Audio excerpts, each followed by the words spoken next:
Good evening, everybody from the far north. I'm going to add a little bit of spice to the end of the evening, and also I think this is the last monthly gathering we have for the year, with a few little jokes, and Kay's done most of them. She's left me nothing else to talk about. So I'm going to talk about my father-in-law to a large degree, a little man who was 5 foot nothing plus a bit. And his name was Vinac, Butterstitch, born in Auckland, His parents were Yaka Suraj and Yosa Butterstitch. Yosa, Frank was born in 1908. His father wasn't present at the time. His father was on a boat heading to New Zealand to dig gum in Darwin, along with a brother Anton and another brother Rocco. Together there was a couple of other cousins and a brother-in-law, Andrea Shegedi, who had a son, which they called Bekar Shegedi. Now, in 1924, Frank's parents decided it's time for him to go to the gun field. He was 15 years old. And they arranged for a cousin, Frank Yarichevich, to be his guardian. He was a little bit older. Now, the Butterstitch family, there was 4 brothers in Yosa's family, and they all named the son Frank. And there was 2 girls, and one of them named the son Frank. So there was 5 Frank first cousins.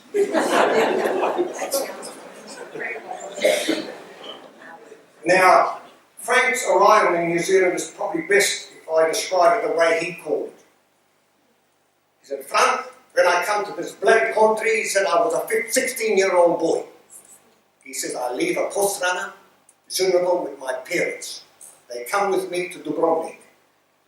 In Dubrovnik, I say cheerio to them, and I never see them again.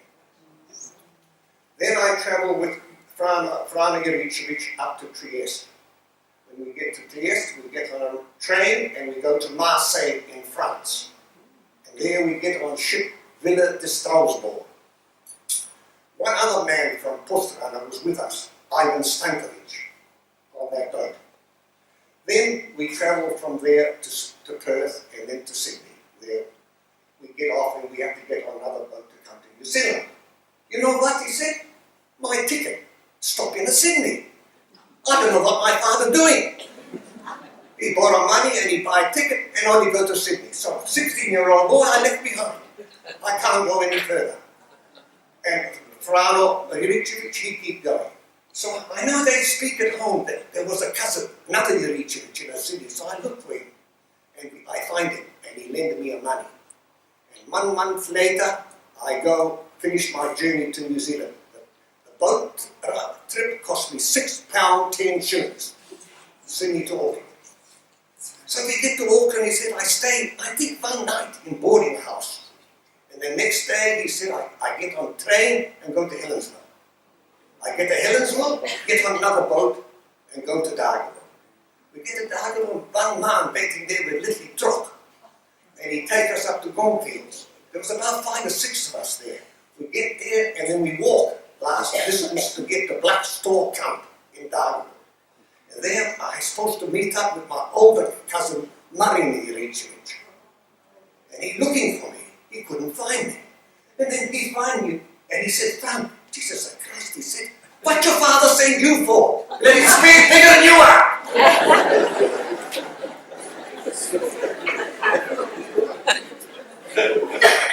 Anyway, on the journey from Sydney to Auckland, on the Marama, which arrived in Auckland on the 5th of January, 1925. On board with Frank was Ivan Vega and Ivan Yelovich. Both those 2 men went to the far north, became gun-diggers, and in turn married 2 sisters, Ruja and Stana Ivisic. Also on board was a Steve Atletica, a Nick Jarkic, a Nick Gilbavac, and an Anta Piasu. And then he said to me, I said to him, "Well, how did the digging go? The gum digging, how did you manage it? You're a little fella." He says, "You know what?" He said, "I dig. He says, and at the end of 6 months, he said, "You know what?" He said, "I sold my gun to Mati Franic for £52. And then he said, And I said, okay, how did your day go? He says, like this. You get up in the morning and you go digging. You dig and you get home at night, he says, and you have a soup. A little bit of soup. Maybe once or twice a week, a little piece of meat inside. He says, then you strap a gun until you're tired, then you go to bed. He said, I tell you, Frank, I sleep inside suck. He said, then I have another suck. And I said, what do you want that for? He says, inside I put on my gum boots. Then I roll it up, that's on my pillow. In his camp, Frank's camp, there was one, two, three, about 6 of them there. There was Frank Banistich and another Banistich called Anton Banistich, 2 of them. Then there was 2 Juricevic brothers, Marine and Frank. And 2 other men. One was Ivan Belic, also from Korčula, and the last one was Andreas Skokanic. When he got to 18, he said to me, you know, Frank, when I get to 18, I'm getting a bloody frisky. I said, yeah, he said, getting a bloody frisky. He said, so I buy some nice clothes, you know. And then, because on a Friday night, you go on a dance, well, I had a few friends, you know. And he says, this particular night, he said, I go and you follow a bullet track. And I go around the corner and I see a man on horse bringing bullet. So quickly I have to hide in Titri because, you know, they get frightened of me. So I hide in Titri and I watch him. It was Mr. Harding. He was the owner of all this cornfields. And I could tell it was him, he said. And he bring in the bullet, and I see slowly the bullet here playing up. This way, that way, this way, that way. He says, and finally he get away. Mr. Harding must have seen me, because he yelled out, you bloody squarehead, it's all your fault!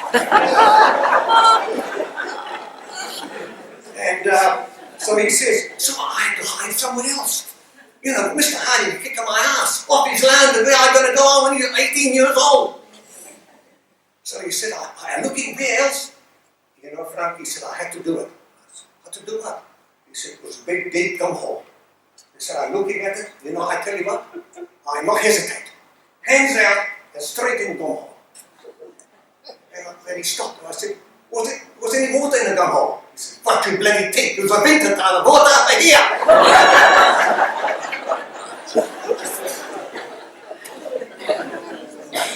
On another occasion, he went into town, him and his friend Ivan Bilic, and they went to Mongawari and bought a bottle of wine because there's a couple of Maori girls, very friendly girls, Sally and Mary Ripia. See, so we invite them to have drinks. So, you know, we go up there, all the young ones go on the hill, up on the hill, you see, and we're drinking the wine. Then when we finish, we come back in the dark. And then he says, you know, they went that way, Ivan and I go this way. And then later on, one of the girls came running, she said, oh, big trouble, big trouble. I said, what's wrong? She said, she got too much to drink. She started fighting with another relation in the street, and the policeman come and take them away now. And Frank said, gee, we're in big trouble. He says, tomorrow morning, you get up early, you got push bike. And you go uphill, you find that bloody bottle. And you make sure you throw it long way away. So the police can't find it. So anyway, Ivan Bilic did that in the morning. Off he went up a push bike, found the bottle and made sure they weren't going to find it. And he was heading down the hill. He come around the corner, he see police car coming. So he said, no time to get off, he goes push bike straight into Tita. On another occasion, this story comes from the Radovich family. They lived in Darwin. Frank was milking cows for the Hillian family at this particular time. But it come digging plus milking cows. And the Radovich told me this story. It was quite a good little story. They were going to get their cows in early in the morning. It was still fairly dark. And they heard this yelling on the road up above, which was the Hillians. Cows went along the road. The Radovich thought, what the hell's going on? They could hear the metal flying. And he's yelling out, take that, take this, and another one, and one in the guts. And then all went quiet. So that day, they knew it was Frank, his voice. So Radovich during the day said to Frank, what was going on this morning up there? You're fighting somebody. He said, nothing, it was a nothing. But I hear it, you give him a bloody good hiding. And he said, who was it? He said, nah, it doesn't matter. He said, I must know who was it. He said, some butcher from a Wellington. I said, what do you mean from a Wellington? He said, didn't you listen to the news last night on the bloody radio? The Minister of Finance put up the tax pasta, so this morning I'll give it to him back.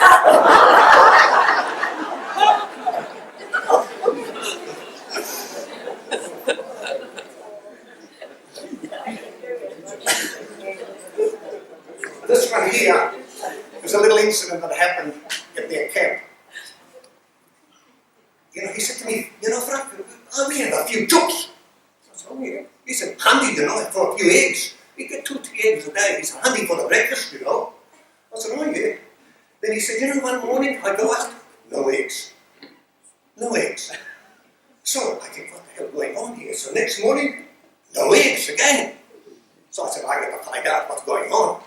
So third morning I get him early and I hide in the tea tree and I wait. Then I see him coming. And I know him, he come from another camp down the road. And you know what, Brian? He was religious buster. Every Sunday he praying in the camp and he's stealing the bloody eggs. So he said, I think, you know, I said, that's all right. So we go for breakfast, see? And I had a look, eating eggs for the breakfast.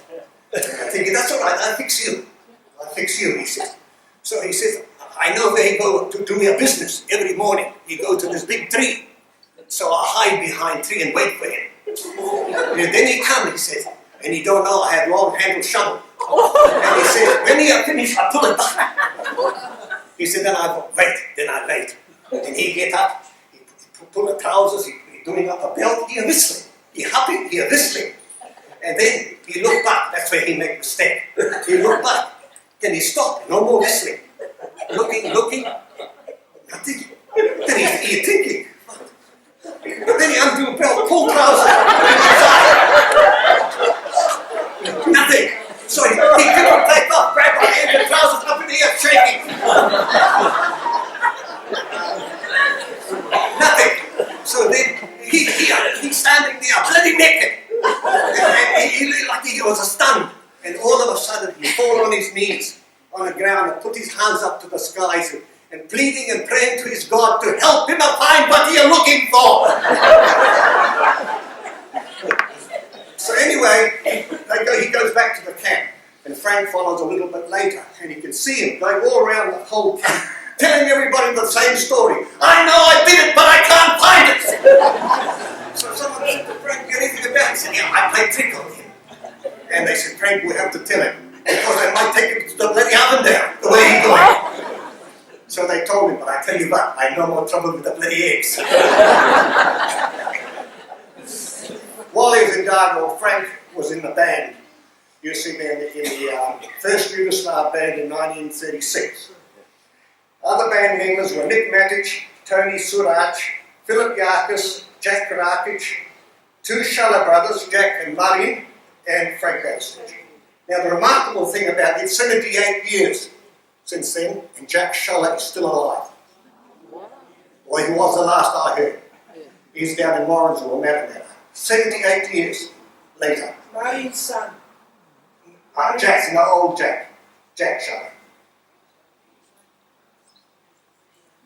And then, after about 15 years in Dartmouth, Frank went to Auckland, where he got married to Mary, and he had his first son, Ivan. He was so excited, he got a son. Frank Batter's son, Ivan. So he rang up a cousin, Nick Bannister, in Auckland here, and he called, Nick, come, see my son, little Ivan. You must come. So he said, okay, Frank, I come. So Nick come. And he come inside, and Frank straight away take him to the bedroom. He said, look at my little son, Ivan. He's beautiful, isn't he? And he said, oh yeah, nice baby. Yes, nice, Frank. So Frank took away the napkin, like this. He said, look at that. And he said, Jesus Christ, Frank, I can't believe it. There was a full crop of pubic hairs. And he said, I don't believe it. And he walked away. No, don't believe it is correct. When Frank saw Nick coming up the driveway, he quickly ran and opened his chest and pulled a few hairs out and played some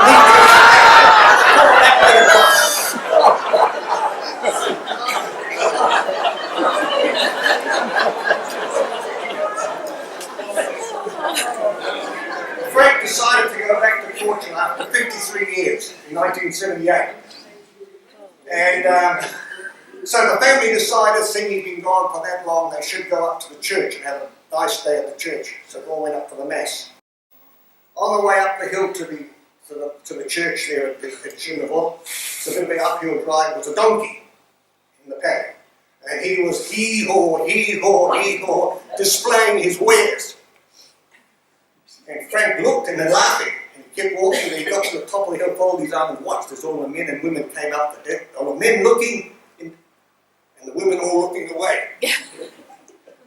Whenever the crowd was about to go into the church, little Frank, he was only 5 foot and a bit, got up on a big rock so everyone could see him. He'd been gone since he was 16, 53 years ago, and he called out, "Hey donkey, if I'm a man like you, I hee-haw too!"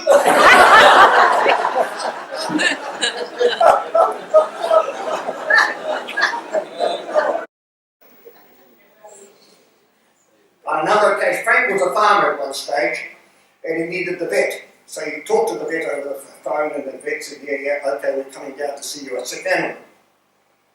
In those days, there was no radio, telephone, everything. If you wanted someone else who ran up the road a bit, you'd have to ring that house and tell the vet to go to so-and-so now next visit.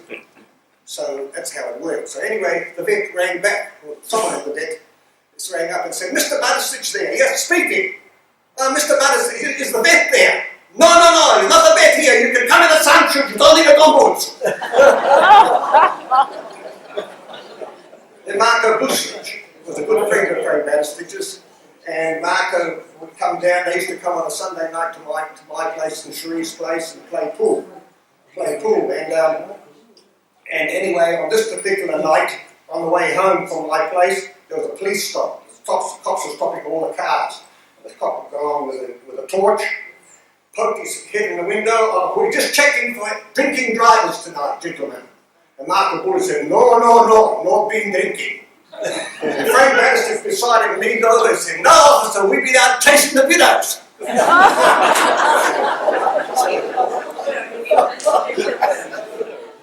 Anyway, Frank had a bit of water problems at one stage there, and he had tablets. And on this occasion, he made an appointment, and they told him that his doctor was actually away, but a Dr. Bailey was filling in. "Would that be all right?" He said, that's all right, yes. So he went in there, and he went to see Dr. Bailey. Dr. Bailey said, "What can I do for you, Mr. Buttersitch?" He said, "Oh, you can look on my chart, doctor." He said, "I have a bit of water trouble." He said, "And I run out of bloody tablets. I need some tablets." He said, "No problem." So he started writing. Then he signed, then he tear it off, and he looking at it, then he screw it up, throw a rubbish bin. I'm thinking to myself, what? And so he do another one. He writing, he signed in a rubbish bin. Second one. Then he's writing the third one. Writing. This time he gave it to me. So I take it. I walk from doctor to the chemist shop. Then I get chemist shop, I stop, and I'm looking at it. "You know, Frank, I think that doctor man is sicker than I am. Who knows what he give me? Maybe medicine for bloody horse." So I threw it up and threw it in the rubbish bin. Frank got to an age where his eyes were a problem, and he lost his license, and he was really upset. So they rang us up, his stepson rang us and told us to come down and pacify him. So we went down there, and he was really down in the mouth. He said, not worth living anymore. You lose the independence, it's the end of the bloody world." Anyway, just then we were talking about Marco Bush turned up. "Hello, Frank, how are you today?" "No good, Marco. What's wrong?" "I lose a license." "What happened?" He says, "Is no good, Marco. They take a license on me, no more I can drive." "You can drive, Frank." No, I can't drive. I tell you, they take a license. "No, you can drive as long as you don't get caught."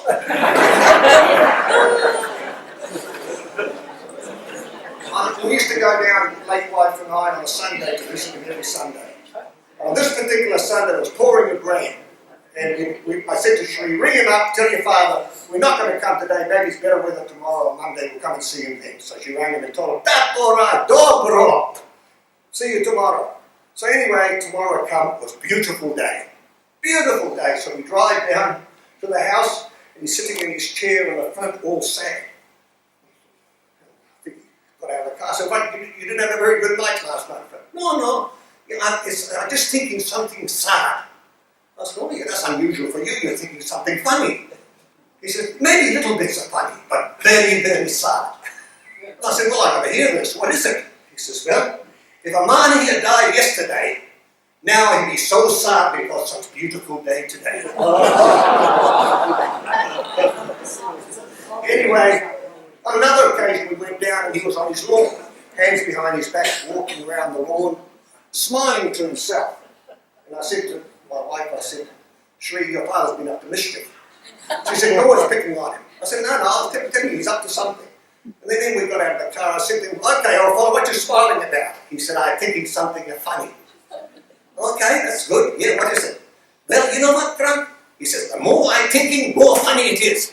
I said, oh, that's good. Okay, tell me. He says, well, he said, it's like this, Frank. If a man here die in his sleep, really, he never know he was alive.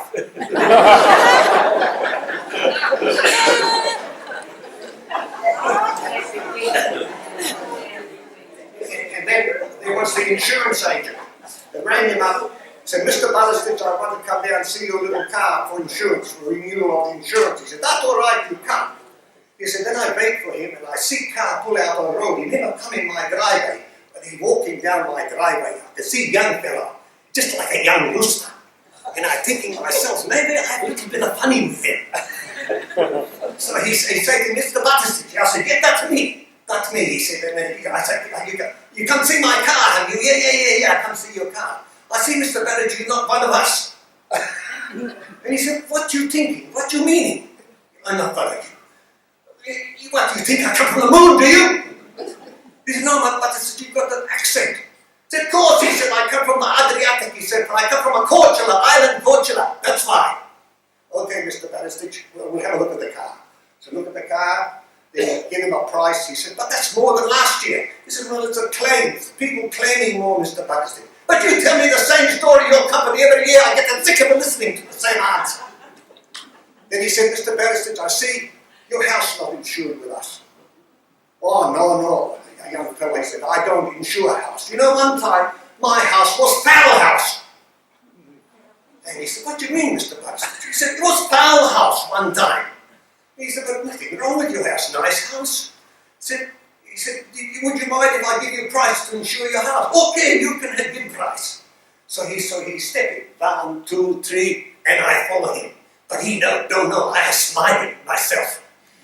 Then we get right around the house, we come back to the front, and I said to him, now Mr. Ballastich, we see what my company can do for you. He said, now he big man, you know, now he's insurance agent. He got the pocket here. And I see he got inside the pocket, he got the gadget. He pulled gadget, and he holding like this with the finger, I see up here pushing. Here pushing with finger. Then he said to me, Mr. Ballastich, we can insure your house for $299. He said, okay, so what you're saying is I pay you $299, and what about me? He said, what do you mean, Mr. Ballastich? Well, I'm giving you $299, I want something too, you know. Then he said, oh, no, Mr. Ballastich, the house insurance doesn't work like that. You pay us $299, if your house burns down, then we have to replace it. You know, Frank, that very minute he say that, I just a spring on him. He jumped back, he think, oh, bastard's gone a bloody mad. Then I put my finger right on his nose, and I tell him, now listen to me, young fella. You tell me, when was last time house burned down in Kaitaia? You know, Frank, he was a stun. He had no answer.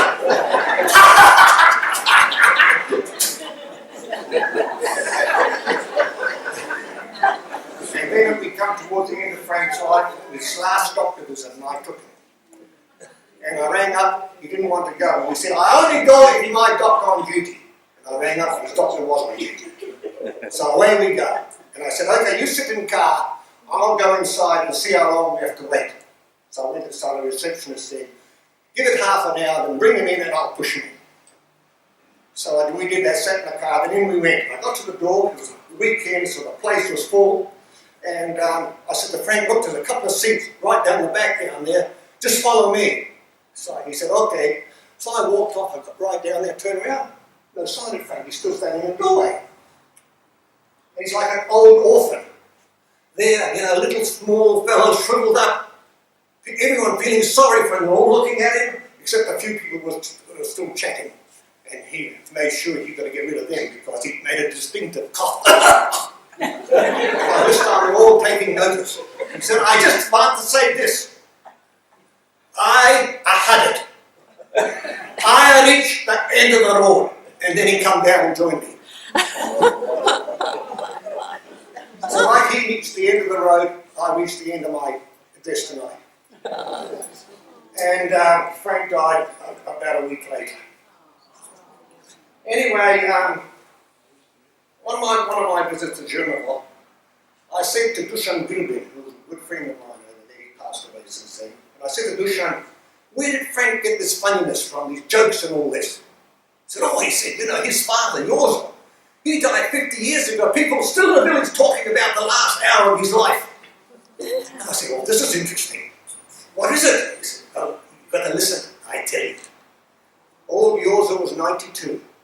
He was on his deathbed. The family had got the priest. He was giving him the sermon and preparing him for the afterlife. While this was going on, the family were all around in a semicircle waiting for old Yoza to have his last breath. His dear wife, Yak, was on the other side of the bed, stroking his little head. And when the priest finished, Yak said to Yoza, Otori Usta, open your mouth a little bit, and I'll give you a sip of water. You know what he did? He clenched his teeth. Clenched his teeth, and she was shocked. And she said, please, Yoza, open your mouth. And he said back to her, he said, I will, my dear Yaka, I will, very soon.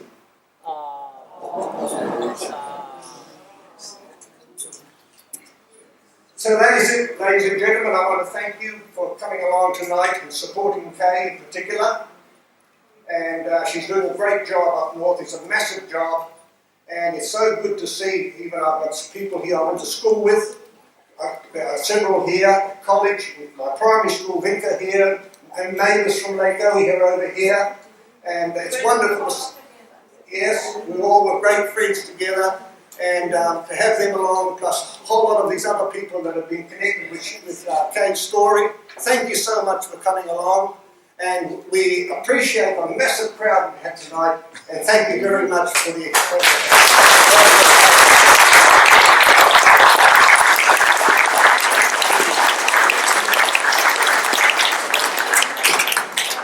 Well, after that I can see why everybody turned up tonight. I'd like to thank you very much, Kay. I would really look forward to your book because the work that you've done there is incredible and something for the future generations. And your jokes, I can see why you've got so many of your old schoolmates here.